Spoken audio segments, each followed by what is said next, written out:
Question number 1. ఉత్పత్తి పద్ధతి అనగా ఏమిటి? ఆన్సర్. ఈ పద్ధతి కింద ఆర్థిక వ్యవస్థ ఉత్పత్తి చేసిన వస్తువులు సేవల ప్రవాహంగా జాతీయ ఆదాయాన్ని కొలుస్తారు. Question number 2.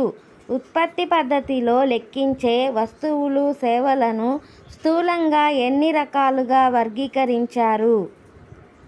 ఆన్సర్. 4 రకాలుగా.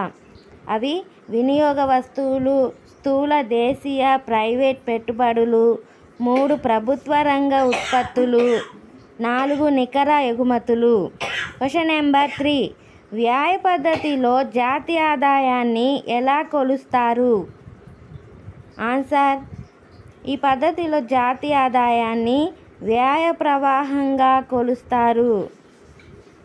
Question number 4. ఏ పద్ధతిని వాల్యూ యాడెడ్ పద్ధతి అని కూడా అంటారు? ఆన్సర్. ఉత్పత్తి పద్ధతిని. Question number 5. భారతదేశంలో జాతీయ ఆదాయాన్ని ప్రధానంగా ఏ పద్ధతి ద్వారా లెక్కిస్తారు? ఆన్సర్. ఉత్పత్తి ఆదాయ పద్ధతుల ద్వారా. Question number 6. భారతదేశంలో అధికారికంగా మొదటిసారి జాతీయ ఆదాయాన్ని ఏ సంవత్సరంలో లెక్కగట్టారు? ఆన్సర్. 1948, 1949 సంవత్సరంలో. Question number 7.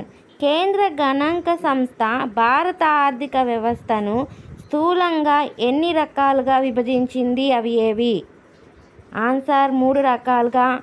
అవి 1 ప్రాథమిక రంగం, 2 ద్వితీయ రంగం, 3 సేవా రంగం. Question number 8. ప్రాథమిక రంగం అంటే ఏమిటి? ఆన్సర్. వ్యవసాయ రంగం, చేపలు, అడవులు, మైనింగ్ మరియు క్వారీయింగ్ రంగాలను కలిపి ప్రాథమిక రంగం అంటారు. Question number 9. ద్వితీయ రంగం అంటే ఏమిటి? ఆన్సర్. ఉత్పత్తి రంగం, నిర్మాణ రంగం, విద్యుత్, గ్యాస్ మరియు నీటి సరఫరా రంగాలు ద్వితీయ రంగం కిందికి వస్తాయి. Question number 10. సేవా రంగం కిందికి ఏ అంశాలు వస్తాయి? ఆన్సర్. రవాణా, సమాచారం, వాణిజ్యం, బ్యాంకింగ్, బీమా, రక్షణ, ఐటీ, ప్రజాపాలన, సర్వీసులు సేవా రంగం కిందికి వస్తాయి.